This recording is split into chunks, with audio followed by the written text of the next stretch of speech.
Hello friends, this is your friend back with a new fanfic. What if Kakashi brutally trained weak Genin Naruto, Sasuke and Sakura into godlike legends ready for war? Episode 1. If you like this story, don't forget to like, share, and subscribe, and leave your thoughts in the comments. Now, what if Kakashi decided that Team 7 wasn't strong enough to survive the future, and pushed them through the harshest training Konoha had ever seen? Now, let's start. Experience. In the end, that was all it came down to. The muscles in his fingers wanted to twitch, his eyes tried to focus on everything at once, but experience prevented him from making such mistakes. It made sure that every reaction of surprise, however small, was suppressed. Clank. Kakashi heard the sound of a smith working his craft and adrenaline rushed through his veins. His body tried to betray him once more, this time though he let it happen. That, too, was a part of the experience as long as it happened consciously, because showing nothing at all was just as damning as showing everything. With the return of the noise, the Chunin who led him through the maze of tents stopped. He shifted slightly in the sand, sloppy footwork. The young man had noticed Kakashi's wavering attention and looked at him, hazel eyes full of confusion. "Is something the matter?" he asked. Kakashi turned his head toward the noise. There he saw a stocky man standing above an anvil, chest covered in sweat. The smith's muscles tensed, the sound of escaping air rushed through Kakashi's ears, and the hammer came crashing down. Clank. It was a moment of clarity, but also one of worry. Would Konoha become the hammer, or the anvil? Turning his attention back to his guide, he pointed with his thumb at the smith who worked under a large, open tent. "Nothing." Kakashi smiled. "Just heard the noise, that's all." The guide nodded. "Ah, I see. It can get a bit loud round here, preparation and all that. Don't worry though, you'll get used to it quickly." They soon resumed their walk, steadily marching through the city of wooden poles and tarpaulins. Shinobi of all ranks sat around fires, eating, drinking, and telling stories of previous battles. Few looked up as the duo passed them, but most shrugged and continued with their own endeavors. Only some were observant enough to notice Kakashi's different armor and narrowed their eyes in understanding. In most cases old armor meant that the one wearing it was a veteran and had quite some experience under his belt. Kakashi nodded toward those shinobi. If they hadn't alarmed anyone, then that meant that he wasn't the only one with such an antiquated piece of armor. Good, his cover held. "We'll be there soon," said the guide. Kakashi patted his weapon pouch. "I'm ready for one last time." Insane laughter rang through his head though, as he spoke those veiled words of mockery, only made more amusing by the Chunin who looked very convinced of Kakashi's good intentions. Obviously, the clarity from before had vanished. Not good, but not bad either, because when clarity vanished, worry did too, and without worry, the thrill came back. "I'm sure," answered the Chunin. "Anyhow, the general's a busy man. Make sure to be concise once you stand in front of him. He'll listen to you, but this no time to exchange old war stories." The guide had said those words with an interesting inflection. He sounded amused, although for very different reasons probably. Kakashi nodded, which appeased the man, and soon they arrived at their destination. He quickly took stock of his surroundings. The monstrosity in front of him was easily the largest tent he had seen so far. It was closed and looked very different from the others, not that this was unusual for a place that housed the general of an army. With its vertical red and white stripes it had quite the catchy coloring, too. It was definitely a nice change to the dull grays and browns from earlier, though there were no other tents with such boring colors in adjacency, which made the general's haunt that much more imposing. It was impressive. Sand stretched for several yards into every direction around the tent. Long torches were stuck into the ground and had been spaced out in a large circle, cutting the protective area in half. Hazy shadows were thrown by the shinobi who guarded the place as the sun slowly descended.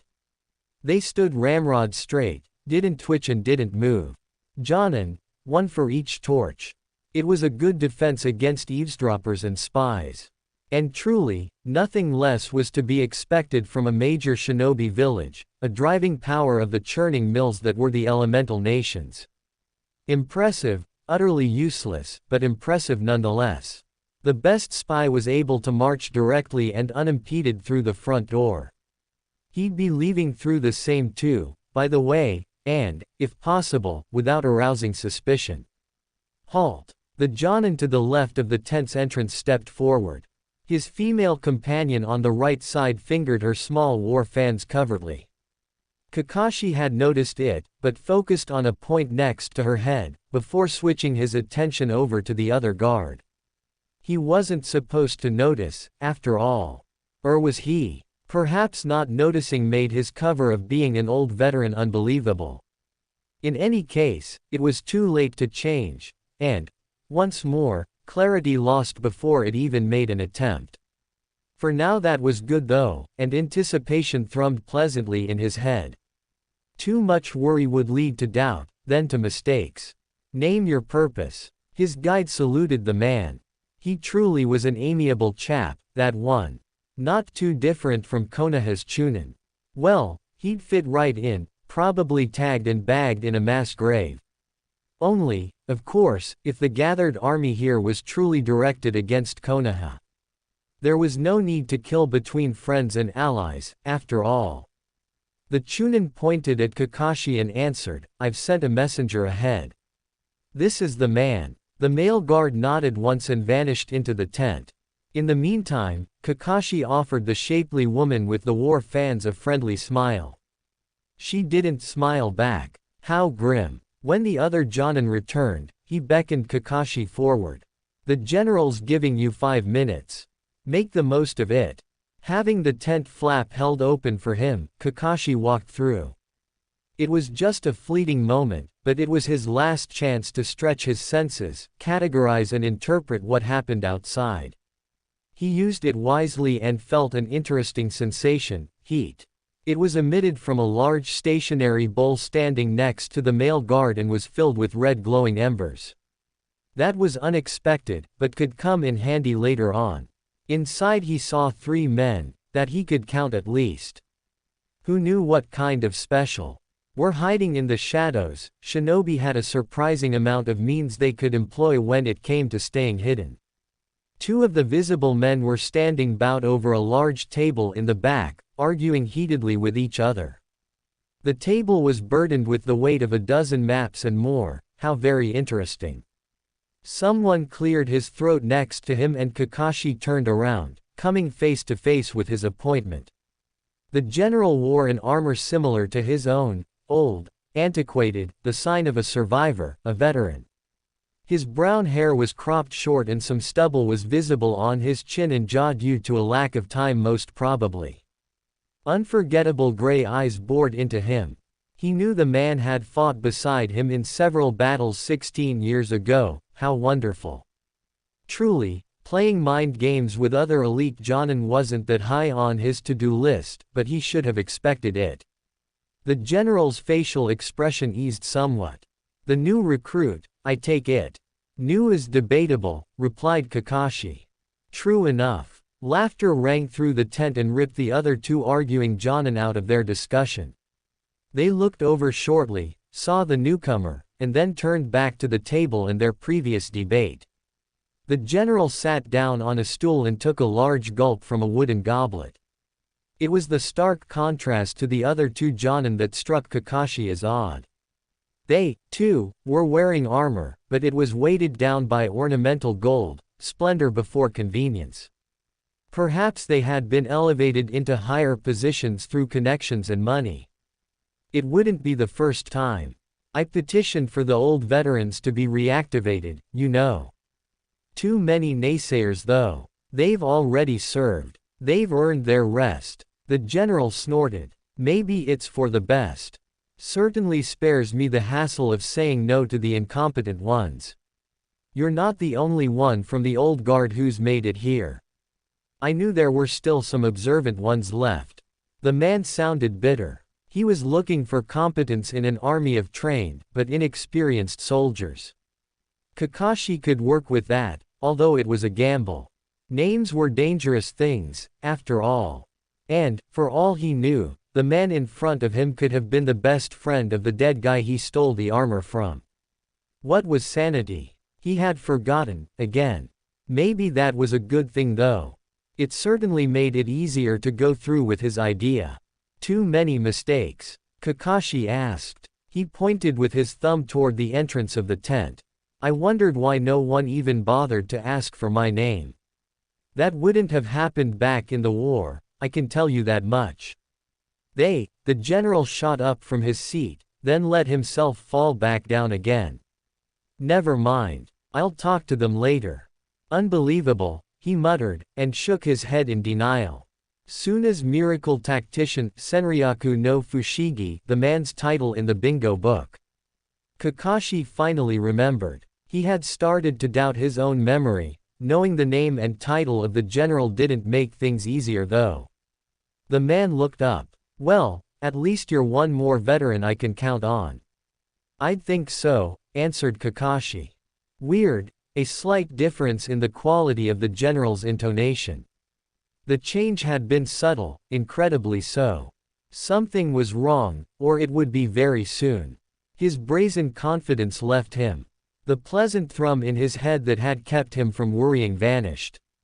Not anchored to his delusions of superiority and invincibility anymore, he was suddenly thrown around violently by the vicious winds of a summer storm. Rather like a leaf, being ripped away from its branch. This was the absolute worst moment for his sanity to rear its head. The general grinned. The more of the old folks we can get, the better. You remember what happened at Boda no Tani, Valley of Border. I'll never forget how fast the Iwa scum was running once they noticed our counterattack. Damn, Kakashi knew it. He had heard of the battle at Boda no Tani. How it ended though, that was a completely different story. Saying yes could be a trap, or not. Saying no could be a trap, or not. Hesitation. Too much hesitation. Kakashi laughed. Hey, how could I forget? That was apparently the wrong answer and his instinct screamed and raged at him. Futon. Hisai Fu, crushing wind. Substitution, the most trained aspect of the shinobi arts in the Hatake clan. I love Kawarimi. Once more it saved his hide, at least temporarily. He reappeared next to the woman outside the tent. She twitched, but wasn't fast enough. He stole one of her war fans, and, once opened, sliced her fellow Jonin's throat with the sharp end. Simultaneously, a kunai in his left hand found its way through her long hair, directly into her spine. The two guards were dead before they even had a chance to recognize the threat. Behind him, the large tent went up in flames. He heard screams. Not of pain, but of anger. The futon technique that was meant to crush him had collided with the large bowl of hot embers from outside. Kawarimi, even more instinctual than breathing. A shunshin later stood next to the small forge where the smith was still making weapons for the army. Abandoning all pretense, Kakashi ignored the confused looks and dashed away. He leaned against a large rock in the vast desert, expertly wrapping bandages around his injured arm. It wasn't a deep cut, just some minor technique that had clipped him during his escape, but it was a wound nonetheless, and he hated wounds. Kakashi was about to pull the end of the bandages tight with his teeth, when the sound of rapidly shifting sand alerted him to newcomers. He pressed himself closer against the rock and held his breath while a part of the bandage was dangling out of his mouth. 3 shinobi raced past his hiding place and Kakashi smiled, fooled, again. His countenance soon turned into a frown however, as he contemplated his current situation. He had overestimated himself, a mistake that made his present position rather precarious. It wasn't death and injury he feared though, as those could be quite easily avoided should he escape toward Konoha. Navigating the desert was hard, but not impossible. Rather, the problem was that he had to make the Suna shinobi believe they managed to kill him in their mad chase.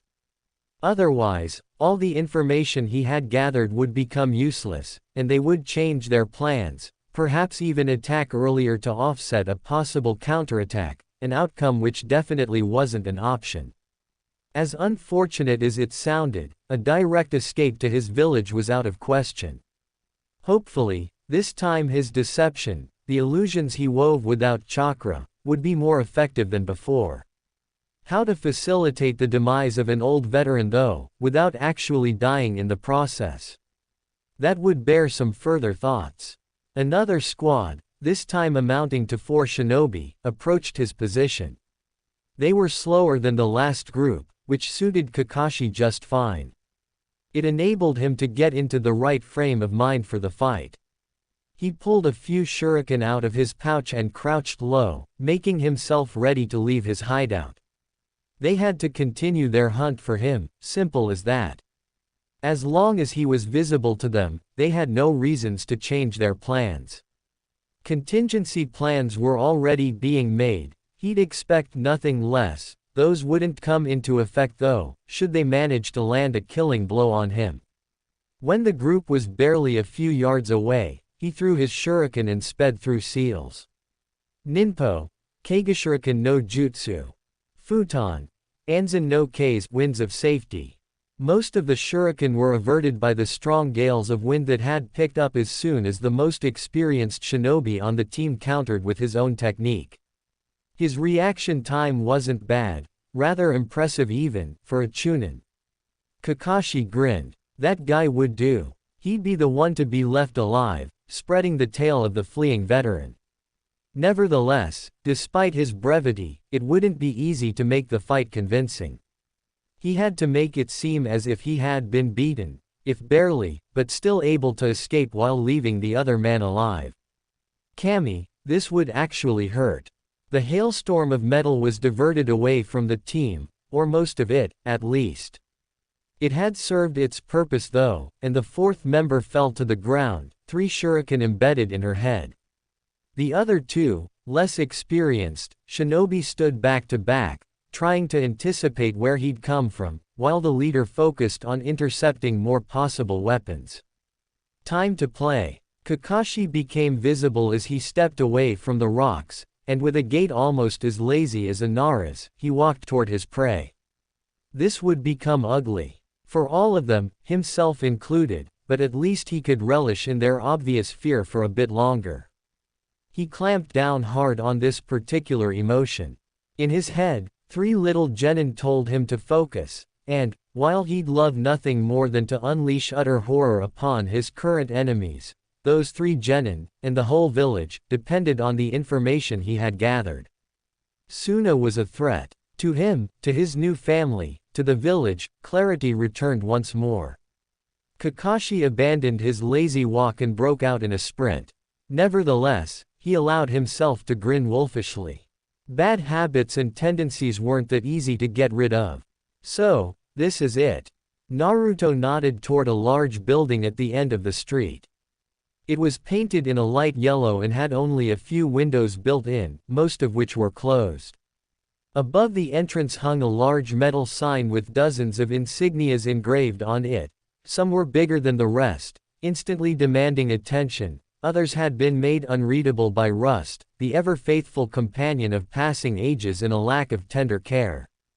Yes. Sasuke pulled a crumpled piece of paper out of his weapon pouch and glanced at it. It's in the right place and fits the description. Sakura leaned over Sasuke's shoulder and compared the data on the information slip with the building. Looks rather dull, but it's the right one, definitely. Next to Team 7, Ino huffed exasperatedly. Why are you making such a fuss over the building? Shinobi, answered Naruto. From here on out, everything could be a test, or not. Well, whatever the test, I'm sure that with us 9 together we will manage. Shikamaru leaned against a lamppost and watched the building with narrowed eyes. Several shinobi, foreign genin most probably, had just entered it. Kiba heard the statement and grinned. Sitting on a toppled barrel, his right leg was moving up and down quickly. His canines showed, and within one jump he stood next to Hinata, who held Akamaru in her arms. "Let's move then," he said. "We've waited long enough." "Indeed." Shino pushed his glasses up his nose. "There is nothing hindering our departure now." Naruto looked at his teammates and his new allies. "Everyone knows what to do. We instructed our teams sufficiently, Naruto-san," answered Shino. "Good, let's go then." With Naruto calmly walking in the front, the group of former schoolmates set out to finally begin their Chunin examination. To most of them, the alliance, and in some cases even fragile bonds they had formed over the last 3 days, was a novel thing, especially considering that until their fateful meeting in the Nara compound, Team 7 had been a squad of 3 lone wolves who only suffered the company of each other. It had been a humbling experience for them, more so for Naruto, who aspired to one day place Sarutobi's hat on his own head. Just as there were some things you could only do alone, there were many things that would only be possible to achieve with allies. His flawed thoughts, centered mostly around the supremacy of his team, quickly turned out to be self-serving illusions, nothing more. Hubris, a quality he hadn't even known he possessed, had indeed taken hold of him, and he was thankful that the constant interaction with the other teams had broken its shackles thoroughly. Still, it was, while temporarily defeated, a beast ever lurking, and he swore to do his utmost to avoid it in the future. He smiled. The ease with which Team 8 had gathered information about most of the foreign teams participating, only leaving out a selected few they had deemed to be too dangerous to spy on, was almost frightening. He had listened to their recounts, had asked some questions, and to this minute continued to be amazed by them. Such a different approach from what his own team would have done, but, undeniably, yielding results. Not to detract from Team 10's contribution, of course. Shikamaru's input and analysis of the data alone was worth every minute of shame Naruto had felt after their talk. As was the conference afterward, where every member of the unusual alliance forwarded ideas on how to improve their chances in the Chunin exams. They had a rough outline of the tasks, or at least which competence the tasks were supposed to test, and prepared accordingly. Even now, as they neared the building, one of these ideas was put in motion. Their group, while looking rather informal and unorganized, actually walked in a tight formation that suited their abilities and ensured their safety. Team 8, Ino, and Shikamaru made up the core of the formation. They were the sensors who would subtly alert the rest to the surrounding dangers, as well as the ones who were vulnerable after using their clan techniques. Team 7 was generally accepted as the most combat-experienced team, and it was therefore unsurprising that they took to 3 of the 4 sides. Sakura secured their back, Sasuke strolled alongside the group to the right, Ninjata plainly visible, and Naruto walked in front. What had surprised the trio though, was the combat capability of Choji. The amiable Akamichi, who proudly walked to the left of Shikamaru, had apparently received some serious training from his father after the debacle in Nami no Kuni. The long bow staff that was carelessly slung over his shoulder definitely wasn't just for show. For a short moment their formation was disbanded as they stepped through the door, but upon their entrance into the long corridor they immediately reassumed it. Facing them were several small groups of 3s loitering around in the hallway, and, at the end of it, the group of 9 saw a sign of familiarity. The senseis of Team 8 and 10 were diligently waiting for their students to arrive. "I'm surprised that you are working together now." Kurenai glanced over the assembled genin once, letting her gaze linger on the last Uchiha. Sasuke, for all the superiority he often felt, had to put all of his ability to use not to falter under her stare. Those red eyes, looking so much like his own, penetrated deeply. His pride and Kakashi's training kept him from tensing the muscles in his face, from showing any signs of being nervous, but they both knew that it was a facade, a crafted mask of aloofness, nothing more. It was all too apparent that the woman took his attempt at spying on her team seriously, and, While she hadn't taken action just yet, Sasuke nevertheless knew that he would be watched by her from now on. Yuichi Kurenai, a name he would definitely remember, for his own interest, as well as that of his team. It was the easiest solution, said Shikamaru. He nodded toward his sensei, Asuma. Everything else would have been too bothersome to even try. Kurenai's facial expression betrayed nothing, and it was unclear if she was surprised by such a statement. Asuma, however, chuckled and threw his arm over Shikamaru's shoulder, making the young genin's head nearly vanish through the sheer discrepancy of size between them. "That's Nara for you," he said. "Well, as long as all of you agreed to this, then there should be no problem, right?" Ino and Choji nodded barely perceptibly as Asuma, still draped over Shikamaru's shoulder and laughing, watched them intently. Something similar happened with Team 8 and their sensei, whose countenance eased up considerably after confirming that her team hadn't been forced into the alliance in any shape or form. All of this byplay, no matter how the senseis tried to conceal it, wasn't lost on the members of Team 7. Kakashi had trained them to notice subtlety in all its various forms, and although Kurenai and Asuma were masters at their crafts, outstripping Team 7's abilities by far, the recipients of the hidden conversation were only genin who had yet to reach the proficiency of their teachers. Naruto could, in all honesty, understand their reluctance. Still, this definitely would have been made easier had Kakashi taken his place among the senseis. He was, in a manner of speaking, the shield of Team 7 against opponents of such caliber, and his absence made this a very awkward meeting. He looked over to his teammates and wasn't surprised to see Sakura's hand resting on Sasuke's shoulder.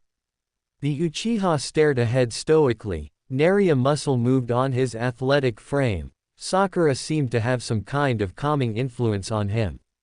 Sasuke soon noticed Naruto's gaze and returned it in a vivid fashion that, frankly speaking, surprised the Uzumaki. These onyx eyes, alight with suppressed anger and wounded pride, still were able to communicate that he had enough control not to succumb to such baser urges.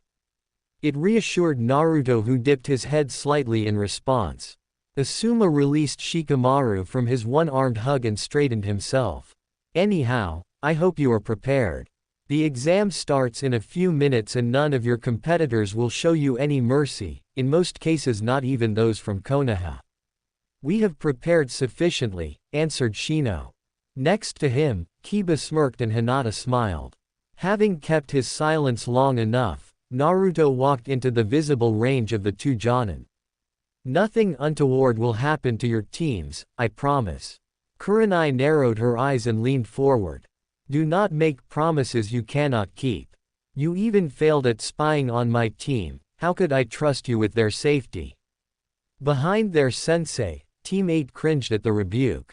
Over the last 3 days they had formed tentative bonds with Team 7, nothing lasting just yet, of course, and while appreciated, their overzealous sensei's treatment was a bit too harsh. "Don't worry too much, Kurenai," said Asuma. He had, after all, seen that Team 7 could hold their own back in Nami no Kuni. "They're good. I'm sure Naruto had nothing but good intentions when he promised their safety." Kurenai appeared to be reluctant, but took a step back nevertheless. "If you say so," she said. It looked as if she wanted to add something, but another Jonin appeared in the middle of the hallway and his booming voice reverberated through the whole corridor.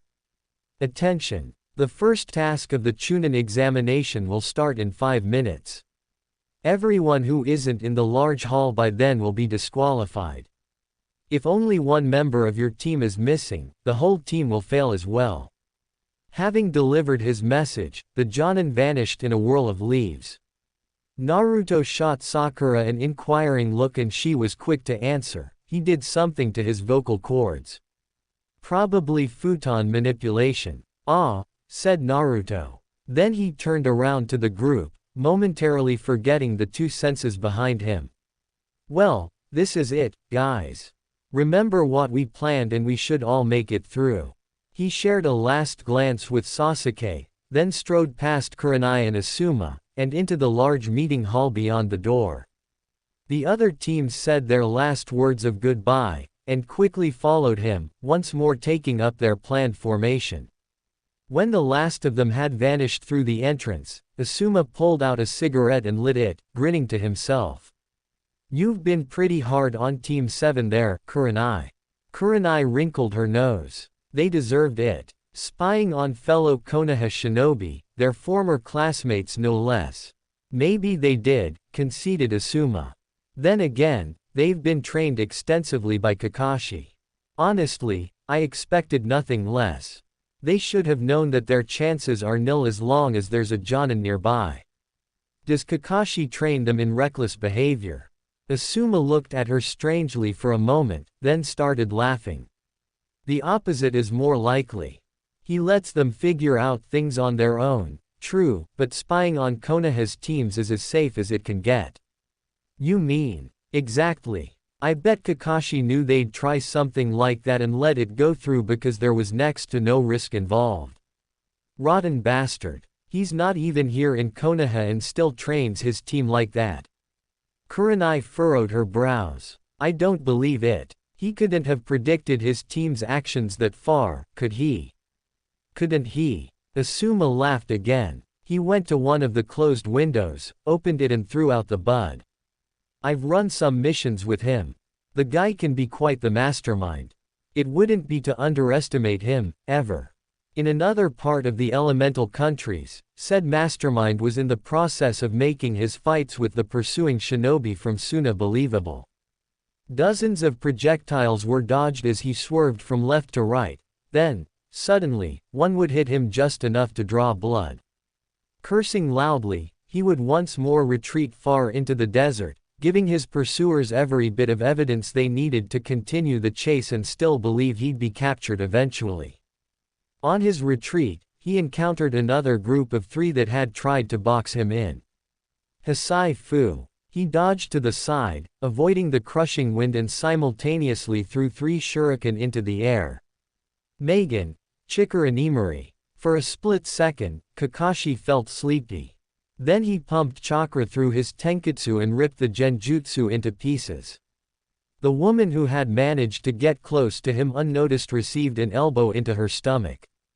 There wasn't much time to do something more permanent though, as the next wave of weapons was already on the way. Well, there was one thing. He grabbed the female Chunin behind him by her vest and threw her with all his strength toward the incoming kunai. No matter how thick the vest had been, there was no chance for that woman to survive. The angry shrieks of her teammates rang through the desert. In the momentary horror that gripped them after having killed their friend through their own weapons, Kakashi vanished. Above them, Kakashi had substituted with the shuriken in the middle and, now in free fall, grabbed the other 2, sending them flying toward their targets. Their trajectory curved slightly, slitting the throats of both. He landed in a crouch, but quickly ran into the direction from whence the group came. There were still enough pursuers behind him, and slowly but surely he should think of a way to escape without letting them know that he escaped. The meeting hall was enormous, definitely larger than the building looked from the outside. It was filled to the brim with genin aspiring to become chunin. At the far end of the room stood a man who was at least 7 feet tall and his bulging muscles looked as if they could rip his Genin vest apart any second. He leaned against a podium made of stone and observed the chattering mass of shinobi with cool indifference. To the left of him were 3 normal-sized doors, each guarded by 1 further chunin. Above the doors, a large clock was ticking away, and, as soon as the fingers reached 12, a thundering sound echoed through the hall. The huge Jonin's countenance had changed. He grinned and held a large gong in one hand, a padded stick in the other. The group of 9, who had just arrived, was startled at first, but quickly paid attention as the large man began to talk. I welcome all of you to the first task of the Chunin examination. You may call me Kyojin-sama, Kyojin, Colossus. The Sandaime Hokage has given me the honorable task of explaining the further proceedings to you, so listen well so I won't repeat myself. Naruto shuffled a few inches over to Sakura and whispered, "Kyojin-sama." "Fits him, I guess." "Quiet. We need to hear this," answered Sakura after playfully elbowing Naruto in the stomach. "First of all, a special number has been attached to each team, a number which you can find on the board over there." Kyojin pointed at a large black board that was, indeed, filled with countless rows of written names and numbers. "The task is simple. You see these 3 doors over there." After seeing that most of the audience had nodded, he continued, "When your team's number is called, you will step up to these doors and walk through them. There's one for each member of your team. On the other side though, you'll find a challenge you have to face in order to advance." Everyone observed the doors for a few moments, but they were just nondescriptive metal doors. There was nothing that would have hinted at what lies behind them. "Your performance during the challenges behind the door will be graded, of course. There is a maximum of 5 points to achieve for each challenge, which makes a grand total of 15 points for the team. Here's the catch though, if your team falls under 10 points, you're disqualified. In the same way, if you have exactly 10 points on the merit of 2 members, while your third member failed his challenge, you will be disqualified as well." Naruto had full confidence, not just in his own team, but in the alliance as well. It was interesting nonetheless to see how some teams around them already seemed to fall apart. A few genin who didn't look too strong were reprimanded harshly by their teammates before they had even done anything. "In 5 minutes we will start with the first group. Remember, 1 member for each door." Kyojin shot the assembled horde of genin a last smirk, before leaving the room. The alliance quickly assembled around Shikamaru, not breaking their formation, but tightening it instead. "So, Shika, you're up." "I know, troublesome." Shikamaru scratched his head and narrowed his eyes. "It's rather obvious. Each door represents a different challenge. We have to find out who goes where. Better said, we have to find out what lies behind the doors. It's possible, of course, that everyone here could manage every door, but I'd rather not risk it." "Reconnaissance then," muttered Naruto. His ears twitched. Some of the other teams are making a lot of noise.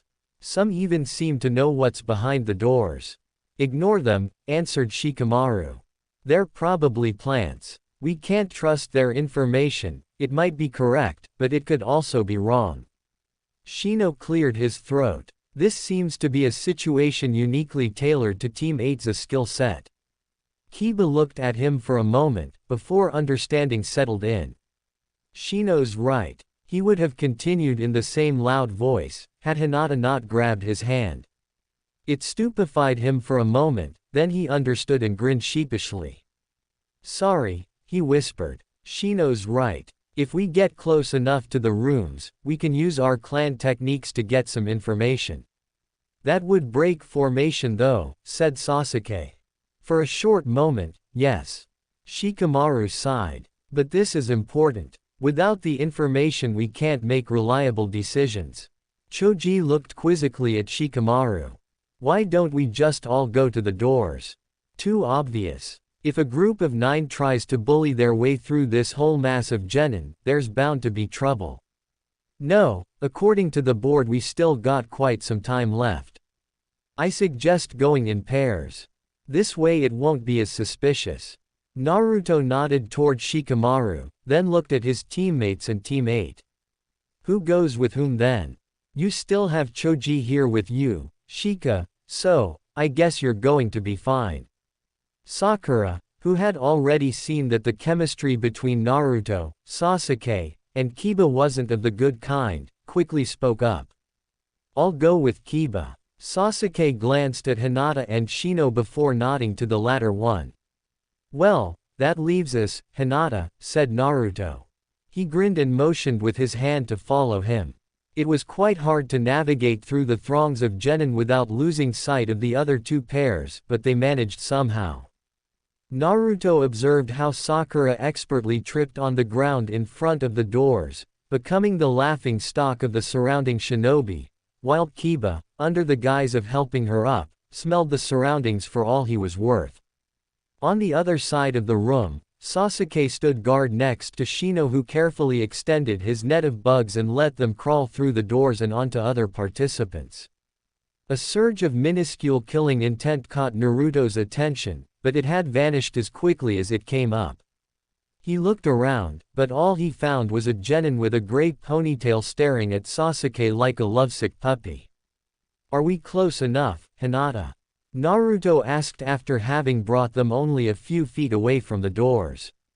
She nodded. "Hi. Byakugan." Again, Naruto felt killing intent.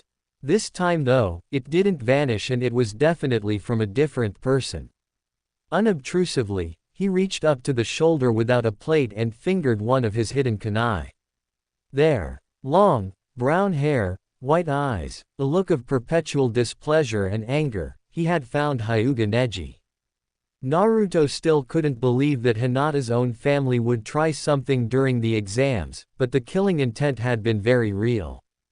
It would be prudent of him to remain careful. He sent a concentrated spike of intent to get Neji's attention, and when the boy's eyes whipped around to him, Naruto slowly shook his head. It was a warning. According to the information Hinata had given them about Team 9 though, he probably wouldn't heed it. "I'm finished, Naruto-kun. Good work. Let's get back to Shikamaru." The others have finished up as well.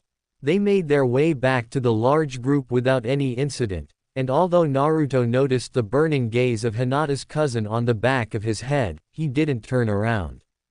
There was nothing the Hyuga prodigy could do in this task, they were too far apart. Once they took up their formation, each member of Team 8 reported their findings. "I saw only a second corridor behind the first door," said Hinata. "There seems to be some kind of hazy outline around it though. It might be a genjutsu." Her words were spoken slowly, timidly even, but she didn't stutter. Kiba grinned in response and gave her a one-armed hug. "That's great, Hinata. Sorry, guys, but I couldn't find out much. There are just so many scents in this damn room. Anyway, I still managed to filter out one smell from behind the second door. It's kinda creepy, but there was definitely the smell of death behind it." "The smell of death?" Ino asked skeptically. "Not death exactly, more like decay. I can't describe it any better." Shikamaru groaned. "This doesn't sound too promising for us. Shino, what about you?" "My Kikaichu have infiltrated most of the other participants and will report back to me, as soon as the first groups go through their doors." "Good job. Hopefully this will give us enough information to make a good plan. According to the board, Team 7 will be the first to go. Regardless of what the third door has behind it, do you have an idea whom to send where?" Naruto looked at his teammates, especially at Sakura, and shrugged. "I'll take door TW. Door 2, interrupted Sakura. Naruto shot her a surprised look. "Are you up for decay?" "I've seen plenty already, that's not the point. You should go for door 1, if it's really a genjutsu. Take it as a training exercise." "So mean." Sasuke, who was standing next to Naruto, smirked. "I'm sure it will be no problem, Dobi. Anyhow, that leaves the third door for me, and whatever lies behind it." Ino looked at them and shook her head, her blonde ponytail flew around wildly. "How can you be so calm? Training exercise. This is the Chunin exam. How can you send Naruto to the genjutsu door? And, Sakura, decay. Really? Ma, don't worry Ino," answered Sakura. "I have full confidence that Naruto will make it through, as will I. But, some of my Kikaichu are back." Naruto instantly turned to Aburame. "Report. The first door leads indeed into a corridor enshrouded in genjutsu. I can't tell you what he saw, but when he started running down the hallway, an instructor came and knocked him out." Naruto tapped his foot on the ground. "So I'll have to dispel the genjutsu the moment I go through the door. Sounds simple enough. What about the second room? As far as my Kikaichu saw, it is an obstacle course, a rather vicious one. Especially toward the end it intensifies dramatically. There were some corpses around that area, but I can't say whether they've been placed to frighten us, or not. Decay, mumbled Kiba. I wonder who these poor sods were. Not to sound callous, but that's irrelevant for the moment. Shikamaru nodded to Shino. Continue, please. The third room is a simple living room, but to leave it you need a code to enter into the keypad on the opposite side. The code seems to be hidden somewhere in the room, and when you find it, you have to hide it again, wherever you please. I do believe that the grading will be for both, finding the code and hiding it. Shikamaru nodded. Thank you, Shino. That's all the information we needed. Team 7, your turn will be up soon as far as I can see. Team 8, UNS, we'll have to wait a bit longer. Shikamaru stretched his limbs. The board says that Team 10 goes directly after Team 8, so that shouldn't be a problem. I would advise you to send Hinata to room 1, Kiba to room 2, and Shino, you should take room 3. That sounds like logical advice. Thank you, Shikamaru-san, answered Shino and dipped his head slightly. Why do I have to get to the death room? You were always one of the fastest in the academy, Kiba-kun. The obstacle course will be easy for you. Hinata favored him with a shy smile. But if you don't want to go, I can try. That statement surprised everyone, but for different reasons. Naruto, whose secondary task was to protect Hinata, spun around and looked fiercely at Kiba. He couldn't protect her in that room, and the obstacle course sounded like the most dangerous out of the 3 options. Too afraid of a few corpses, Kiba, the Inuzuka, who didn't want Hinata to go there himself, quickly caught on and replied, me. Dream on, Naruto. Sorry, Hinata-chan, but that obstacle course is mine. Well, that leaves only us, said Shikamaru and looked at his team. I'll take the obstacle course. Ino, you're good at dealing with genjutsu. Choji, try to find the code. Are you on the obstacle course? Ino asked. Shikamaru scratched his head and yawned. Hi, I'll do the course. Troublesome. Barely a few moments later, one of the administrating Chunin called the number of Team 7. Naruto gave the rest of the alliance a short wave and smiled. We'll see you on the other side. Naruto had barely crossed the threshold, when the door behind him slammed shut with a loud noise. He looked around and immediately took stock of his surroundings. The door had led him onto a small platform which, after descending 3 marbled steps, changed into a narrow corridor. On the ceiling were several lights, some of them broken, some flickering. Putting one palm against the wall, he felt the rough texture of the material surrounding him. Stone, Naruto muttered. That was surprising indeed. In Konoha, the inner structure of most buildings was primarily made of wood. Perhaps the genjutsu was already in effect. If yes, then such discrepancies could help him to dispel it later on. A tortoise groan was to be heard above him, and as Naruto looked up, dust and small pieces of debris rained down on him. He had to give the examiner credit. Had he not been forewarned by Shino and Hinata, he likely wouldn't have thought of this being a genjutsu. With their intel though, the slowly descending ceiling wasn't even half as scary as it could have been. Shino had warned them that one participant ran toward the end of the corridor where a Chunin, obviously not affected by the genjutsu, knocked him out. Naruto could understand the running now, especially as the door at the end of the hallway became more visible the lower the ceiling went. Was the sinking ceiling really everything though? It would likely cost his team a point, but he wanted to sat his curiosity. He made 3 quick steps forward and beheld the consequences of his short experiment. Small stone bullets shot out of the walls. Electric currents ran through suddenly developing puddles. Everything that would make one believe that running faster toward the end is the best alternative, a genjutsu concealed in its lethality. Naruto observed the spectacle for a moment longer, before deciding that he had seen enough. In the end, they might be graded on their times too. He formed the appropriate seal with his hands and abruptly cut off the circulation in his pathways, before reflooding them with the enormous amount of chakra inhabiting his body. Kai. The lamps continued to flicker, but every other obstacle, the ceiling, the bullets, the puddles became hazy outlines before vanishing altogether. He put his palm once more against the wall and smiled. His earlier assumption had been right, it was indeed wood and not stone. While Naruto experimented with the genjutsu in his room, Sakura had followed a normal-looking hallway until she arrived in a very large chamber. This, she knew, had to be the place where the obstacle course would be, and, indeed, once she set foot on the floor, which was made of metal plates, something extraordinary happened. The room, which had till then been a hall made completely out of metal, changed as if someone layered a large illusion over it. The walls became picturesque imitations of the dark forests around Konoha. In front of her, and in the whole room, several metal flaps opened and trees, made of metal, rose out of them. Their material was only visible for a few moments though, as instantly the massive genjutsu covered them too and made them seem to be real trees. The same occurred with everything else. The room needed to become an obstacle course: stones, water, underbrush, and probably also traps. Sakura had never before seen something that elaborate, nor had she ever heard of a genjutsu with such large-scale capabilities.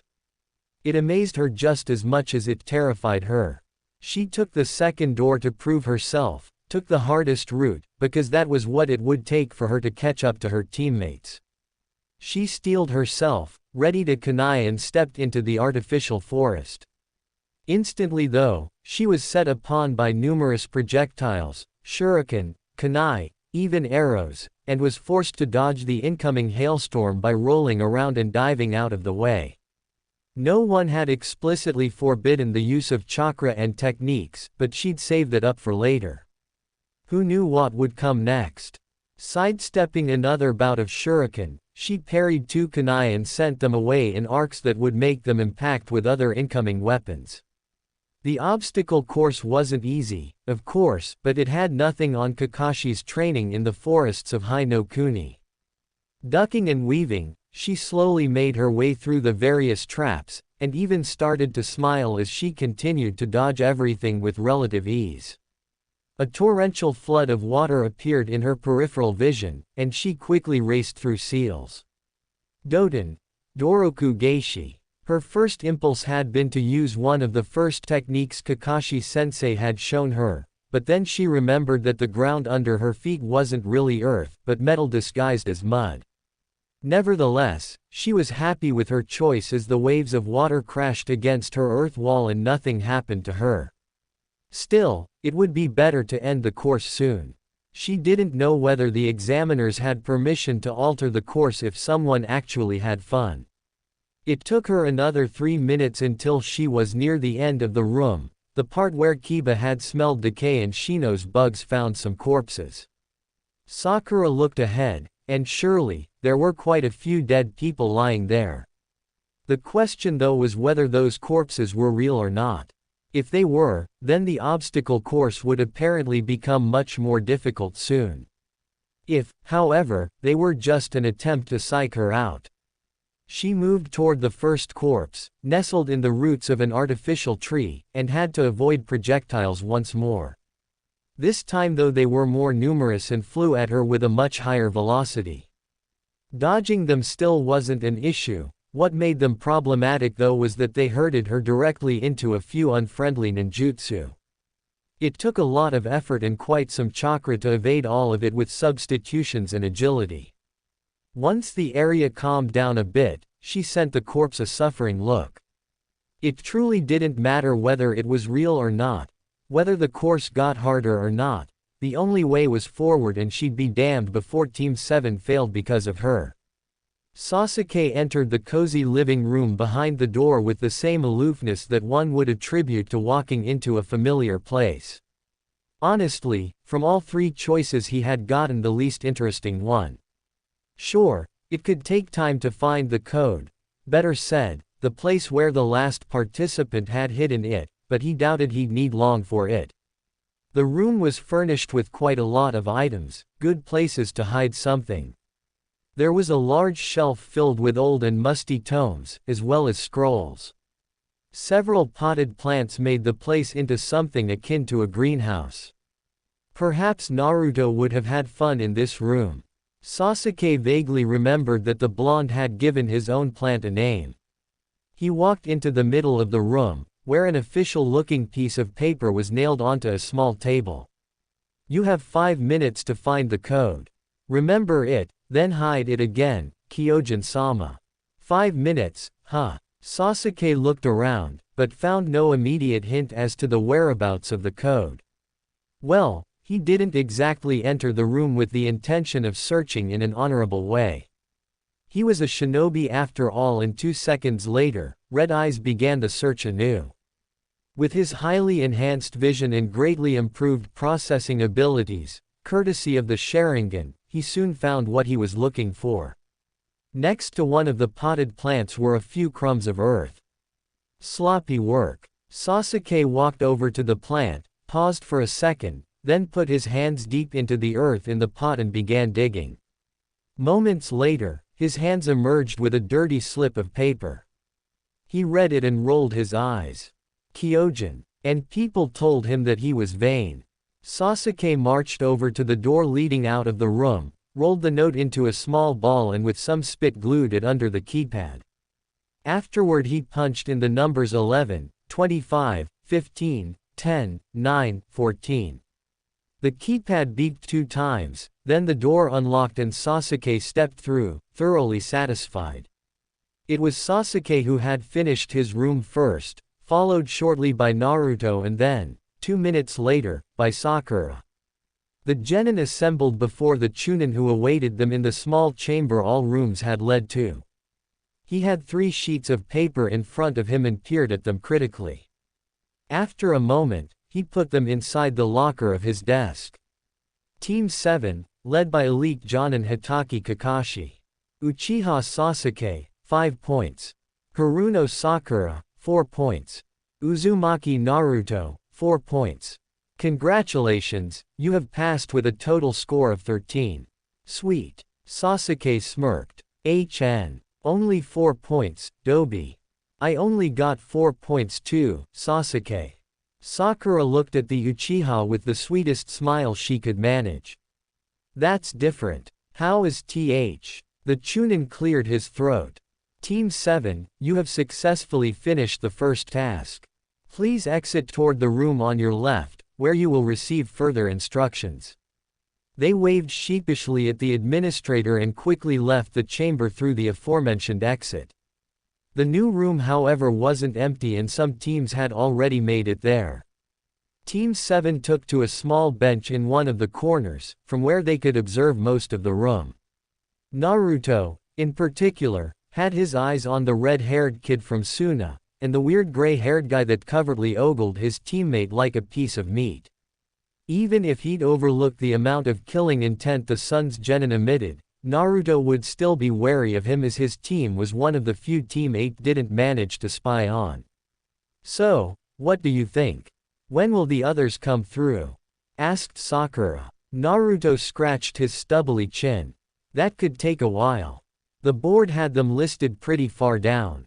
Team 8 goes directly before Team 10 though. And, indeed, a lot of other Genin came through the chambers, none of them from their alliance though. But, what sparked Naruto's curiosity was that every single of those teams had failed, and if the rumors his ears picked up were to be believed, they all failed in the third room. Say, bastard. HN. Naruto looked at Sasuke with narrowed eyes. Where exactly did you hide the code? That question actually elicited a grin from the Uchiha. Crushed it into a very small ball and glued it with spit under the keypad. Seriously. Next to them, Sakura chuckled. Most people probably wouldn't look for it there. How long did you search and hide the code? 5 minutes. MHH, Naruto stretched his legs out and folded his arms behind his head. Have you considered that Shino and Choji have to find it too? Of course, answered Sasuke. I looked at the board, and Team 9, the one with Neji, is up a few teams before Shino. How do you know that he'll be in the third room? Sasuke yawned. Simple. I overheard them as I walked past them. Besides, Shino has one of his bugs on pretty much every participant with the exception of the Hyuga. Whatever happens, I have no doubt he'll clear the room in seconds. That's good. When Team 8's number was finally called, they marched toward the 3 doors with steady steps, only stopping once as Shino exchanged some last words with Choji, and Shikamaru whispered something into Kiba's ear. Hinata with her Byakugan was perfectly suited to clear the first room. She was very sensitive to chakra as it was the most cherished weapon of her clan, and, although her clan thought her a failure, she had nevertheless been trained enough in the art to immediately notice the foreign chakra encroaching on her internal pathways. In addition to that, the guidance she had received from her sensei, a famous genjutsu mistress, made this room a very easy challenge to overcome. Not even her shaky confidence would be able to stop her in the first task. Team 8, as well as the rest of her age group, depended on her. Byakugan, whispered Hinata, and, for the first time since she was able to use her clan's bloodline, the all-seeing eye activated without any hand seals. The genjutsu had barely taken hold of her, never even reaching the part of her senses that would have induced the illusion in its full effect, when it shattered and fell off. Just like at the beginning, Hinata stood in a narrow hallway. The shinobi responsible for this task soon appeared and waved her through the next door, where, to her surprise, she was the first one of her team to arrive. Hyuga-sama, please sit down and wait for your teammates. The administrative Chunin smiled at her and pointed at a row of chairs on one side of the chamber. Hi. Thank you, answered Hinata. Soon afterward, she was joined by Kiba and Shino, the former sweating heavily and gasping for air, while the latter simply righted his collar and stared at the Chunin through his sunglasses. Kiba supported himself on his knees, and Akamaru barked softly. That was quite some obstacle course, beats the one from the academy by miles. Of course it does, commented the Chunin. You aren't here as academy students, but as genin aspiring to ascend in rank. There's quite a difference. Anyhow, Team 8, led by Jonin Uehiko and I. Hyuga Hinata, 5 points. Aburame Shino, 4 points.